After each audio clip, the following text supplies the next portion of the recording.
20경기란 경복궁교회 선교회원 여러분, 한 주 동안 평안하셨습니까? 샬롬, 샬롬, 샬롬.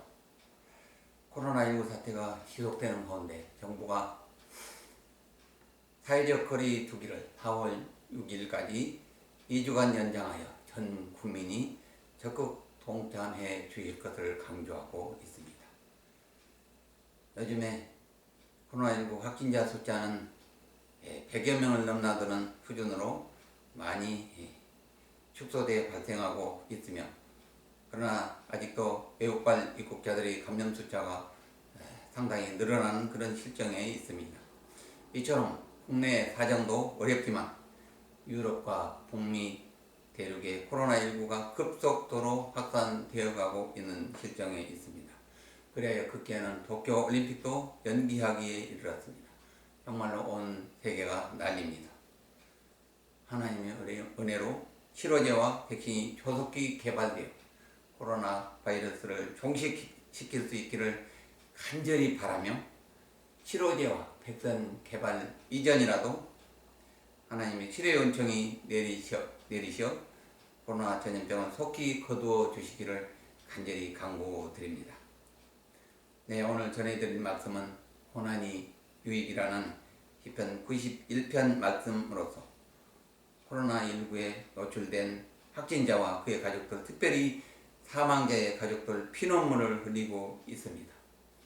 그리고 대통령을 비롯한 관계 당국자들, 혹은 분투하는 의료진들과 봉사자들, 그리고 모든 국민들에게 위로의 말씀을 드리기 위한 것입니다. 네, 젊어서 고생은 사소서 한다는 말이 있습니다. 또 성경 말씀에 고난이 유익이다라는 말씀이 있습니다. 모두 다 역설적인 의미의 용어입니다. 고난이 없이 평탄한 삶을 살 수 있다면 얼마나 좋겠습니까? 그러나 야고보 기자는 우리의 삶 가운데 크고 작은 고난이 찾아온다고 말하고 있으며, 1장 1절에서는 시험을 당하거든 온전히 기쁘게 여기라고 말씀하고, 1장 12절에서는 시험을 참는 자는 복이 있나니 이는 시련을 견뎌낸 자가 주께서 자기를 사랑하는 자들에게 약속하신 생명의 멸류관을 얻을 것이기 때문이라고 말씀하고 있습니다. 이처럼 닥쳐온 고난과 시험을 잘 견뎌낸 자에게는 주께서 생명의 멸류관으로 보상해 주시겠다는 말씀입니다. 오늘 본문 말씀도 고난 당한 것이 내게 유익이라고 말씀하고 있습니다. 시편 119편 71절에 고난 당한 것이 내게 유익이라, 이로 말미암아 내가 주의 율례들을 배우게 되었나이다. 119편 67절에는 고난 당하기 전에는 내가 그릇 행하였더니 이제는 주의 말씀을 지키나이다. 아멘. 이스라엘 백성들은 약속의 땅 가나안에 들어가서 주의 말씀과 계명을 온전히 지키며 살았어야 되는데 그리하지 못하고 오히려 가나안 땅에 바알과 아세라를 숭배하기 시작했던 것입니다. 하나님은 은혜로 40년 동안 광야의 연단을 통과하고 약속의 땅 가나안에 들어온 이스라엘 백성들은 여호수아와 칼렙을 비롯한 장로들이 세상을 떠난 후에는 하나님과 이방신을 함께 섬기면서 풍요를 기원했던 것입니다. 이처럼 하나님 말씀에 순종하고 그의 뜻대로 살기보다는 자기 소견에 옳은 대로 살고자 했던 것입니다. 이에 하나님께서는 많은 선지자들을 이스라엘에게로 보내서 하나님께 돌아오라고 경고하셨지만, 이스라엘은 하나님 말씀에 불순종하고 오히려 아들을 불 가운데로 바쳐서 죽이는 악한 죄를 범하게 이르렀던 것입니다. 이에 크게 진노하신 하나님께서는 징계의 막대기를 들어서 북이스라엘을 BC 613년에 아수르에 멸망케 하시고, 남유다도 그 약 30년 후인 BC 583년에 바벨론에 멸망당하게 허락하시고 말았습니다. 이처럼 나라가 망하고 성전이 온전히 회파되고 바벨론 포로 생활이 시작되었을 때에 비로소 그들은 하나님의 계명과 율법을 지키지 아니했기 때문에 우상 숭배에 빠지게 되었고 하나님의 징계를 받았음을 깨닫고 통회의 눈물을 흘렸던 것입니다. 그래서 이스라엘은 바벨론 포로 귀환 이후 모세오경 즉 토라를 철저하게 지키게 되었으며 심지어는 613가지 장로 유전을 만들어서 하나님 말씀을 더욱 잘 지키려고 노력을 경주하였던 것입니다. 이스라엘은 선민의식이 철저하게 짓밟혀진 바벨론 유수의 고난을 통해서 하나님의 말씀이 들리게 되었고 하나님 말씀에 불순종하고 우상 숭배하며 살았던 자신의 과오를 뉘우치게 되었던 것입니다. 이스라엘 백성의 말로 바벨론 유수의 고난이 하나님께로 돌아오는 유익이 되었음을 역설적으로 고백하고 있는 것입니다. 네, 성경 인물 중에서 가장 혹독한 고난을 받은 사람은 구약에서는 욥과 다윗을 들 수 있으며 신약에서는 사도 바울을 들 수가 있습니다. 먼저 욥의 고난에 대해서 간략하게 살펴보도록 하겠습니다. 욥은 하나님께 인정하시는 의로운 사람이었습니다. 그러나 사탄마귀 간청에 의해서 하나님이 욥의 시험을 허락하심으로 인해서 욥에게 고난이 임하게 됩니다. 어느 날 큰 폭풍이 몰아쳐서 집이 무너져 자식들이 모두 죽고 소와 양과 재산도 하늘에서 불이 내려와 살라버렸고 남은 것은 갈대아 사람들이 와서 죽이고 빼앗아 가버렸던 것입니다. 이 소식을 들은 욥은 옷을 찢고 머리털을 밀고 티끌을 뒤집어 쓰고 땅에 엎드려 하나님께 예배를 드렸다고 욥기서 1장 20절에 말씀하고 있습니다.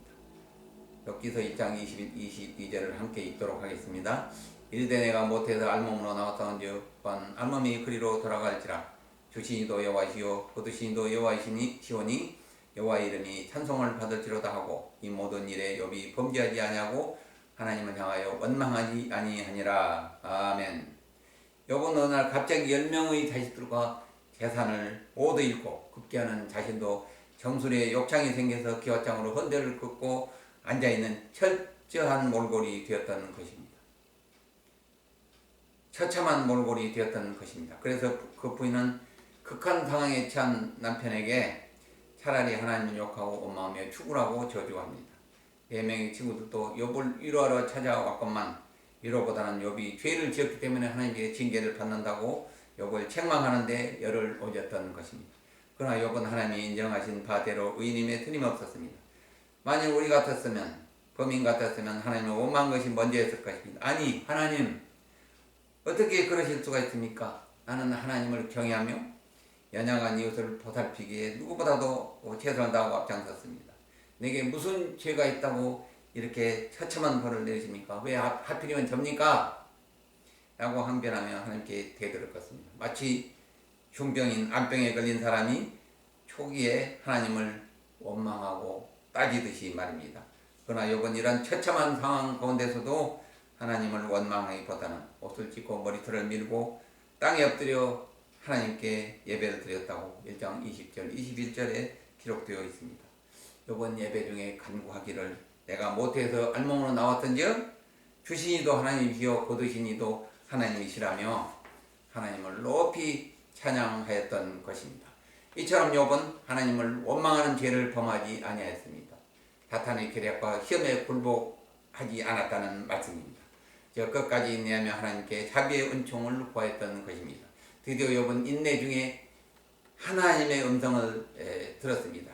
음성을만 듣던 하나님을 이제는 눈으로 배울 수 있게 되었다고 또한 고백을 하고 있습니다. 이처럼 극한 상황 가운데서 하나님을 원망하지 아니하고 하나님께 예배드리고 인내하며 하나님을 찬양한 욥에게 하나님께서는 이전보다도 갑절의 복을 주셔서 양과 소가 2배가 되었으며 7 아들과 딸 셋을 다시 주셨는데 그의 딸들은 세상에서 가장 아름다웠다고 기록되고 있습니다.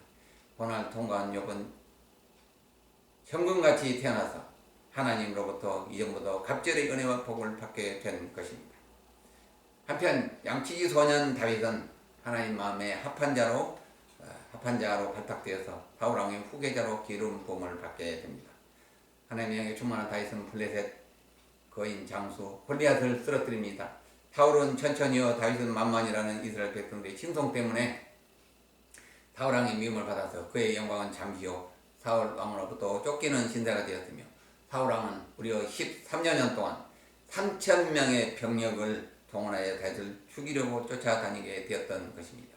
그동안 다윗이 겪은 고난은 이루 말할 수가 없었으며 다윗은 수많은 시편에서 증거하듯이 하나님을 의지하여 하나님 부활의 죽음의 고난에서 살아남을 수가 있었던 것입니다. 불과 강원도만한 넓이의 이스라엘 나라입니다. 그 중에서 광야는 2분의 1이면 얼마나 크지 않는 그런 지역에서 13년을 도피하고 살아남을 수 있던 건 오직 하나님께서 지켜주시고 보호해주셨기 때문입니다. 그래서 다윗은 시편 23편에도 고백하듯이 사망의 음침한 골짜기를 다닐지라도 내가 해를 두려워하지 않습니다. 왜냐하면 주의 지팡이와 막대기가 나를 안위하기 때문입니다. 라고 고백하면서 나는 여호와의 집에 영원히 거하기를 사모한다고 또한 고백하고 있습니다. 오직 그는 하나님만을 의지하며 도피 생활을 인내로 감당해낼 수가 있었습니다.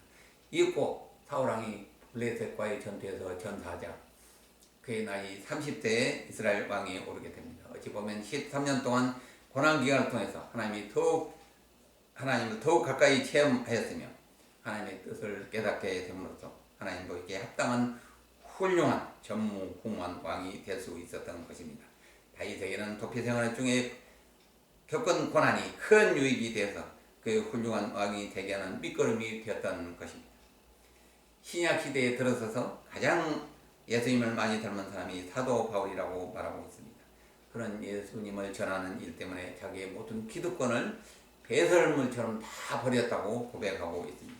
또한 예수님을 전가한 일 때문에 다음과 같은 수많은 고난을 당했다고 자랑스럽게 전가하고 있습니다. 고린도후서 11장 23, 27절 말씀을 함께 읽도록 하겠습니다. 내가 수고를 넘치도록 하고 옥에 갇히기도 더 많이 하고 매도 수없이 맞고 여러 번 죽을 뻔하였으니 유대인들에게 40에서 하나 감한 매를 5번 맞았으며 3번 태장으로 맞고 1번 돌로 맞고 3번 파선하고 일주일을 깊은 바다에서 지냈으며 여러 번 여행하면서 강의 위험과 강도의 위험과 동족의 위험과 이방인의 위험과 신의 위험과 광의 위험과 바다의 위험과 거짓 형제 중의 위험을 당하고 또 수고하며 애쓰고 여러 번 자지 못하고 줄이고 목마르고 여러 번 굶고 춥고 헐벗었노라. 아멘. 사도 바울은 이러한 수많은 고난을 무릅쓰고 20여 년 동안 3차례에 걸쳐서 터키와 그리스 지역의 전도 여행을 성공적으로 마치고 예루살렘으로 돌아왔습니다. 그러나 그에게 기다리고 있는 것은 상급이 아니라 오히려 그를 포박하는 고난이 기다리고 있었으며 예루살렘에 도착한 지 8일 만에 유대인들에게 붙잡혀 공회에 넘겨졌고 2년 동안 가이사라 빌립보 감옥에서 옥살이를 하다가 죄수의 몸으로 꿈에도 그리던 로마행에 오르게 된 것입니다. 드디어 그는 죄수의 몸으로 로마에 도착하게 되었으며 사도 바울은 한 사람의 병사가 지키는 가택 영군과 같아서 자신에게 찾아온 수많은 로마의 유대인들과 이방인들에게 날마다 하나님 나라와 모세의 율법을 강론하며 예수 그리스도에 관해서 담대하게 가르치고 전하였던 것입니다.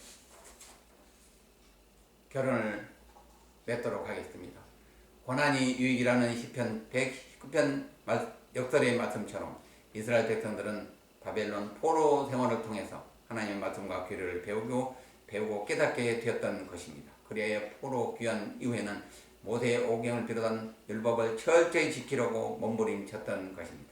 그래서 예수님 말씀하시기를 바리새인과 서기관 같지 않으면 하나님 나라에 들어갈 수 없다고 말씀하신 것은 그들의 율법 준수가 어떠했는가를 보여주는 한 단면을 볼 수 있는 것입니다. 욥과 요셉, 다윗, 사도 바울을 통해서 그들이 겪은 극심한 고난이 그들에게 크나큰 유익이 됨으로써 하나님께 내리시는 갑절의 은혜의 복을 받고 하나님이 도구로 귀하게 쓰임받는 밑거름이 되었던 것입니다. 예수님께서도 하나님 말씀에 죽기까지 순종하여 고난의 십자가를 지심으로써 다시 살아나시어 하나님 우편에 앉으시고 산자와 죽은 자를 심판하시는 권세를 받으신 것입니다. 사랑하는 성도 여러분, 얼마나 힘드십니까? 여러 가지 고난 중에 얼마나 고통이 많으십니까? 코로나19 때문에 온 국민이, 온 세상이 전염 공포로 인하여 고난을 겪고 있는 실정입니다. 하나님께서 뜻이 계셔서 코로나19 전염병을 허락하셨을 것입니다. 어쩌면 서로 미워하고 시기 질투하며 찢어지고 나눠져서 하나가 되지 못한 이 나라 백성들에 대한 징계의 회초리를 드신 것이 아닌가 생각이 되며 또한 이를 회개해야 합니다. 세계적으로도 사회주의가 몰락하고 화해협력의 시대로 나아가는 도중에 트럼프 대통령의 등장으로 국수주의와 보호무역주의로 반원되어서 무역전쟁을 치르고 있는 중에 있으며 온 세계가 크고 작은 이기적인 분쟁 가운데 빠져 있습니다. 또한 하나님을 가까이 하는 신본주의보다 인간의 인권을 더 중시하는 인본주의를 앞세우고 있는 온 세태를 보시고 하나님께서 징계의 막대기를 내리신 것이 아닌가 생각이 듭니다. 하지만 하나님께서 우리에게 사랑의 채찍을 드신 것이 분명하기 때문에 죄악 중에 있는 백성들이지만 불쌍히 여기시고 자비를 베푸실 것이 확실합니다. 그러므로 하나님이 기뻐하시는 때에 자비의 은총을 내리시어 코로나19를 치유하시고 물리쳐 주실 것이 확실합니다. 차제 온 나라가 하나가 되어 코로나19를 잘 이겨내고 감당해냄으로써 오히려 전화위복, 고난이 유익이 되어 갑절의 은혜를 받는 우리 경복궁교회 선교 회원님들 되시고 한국교회와 경찰 선교회 청정 대한민국이 될 수 있기를 주님의 이름으로 축원합니다. 축원합니다. 아멘.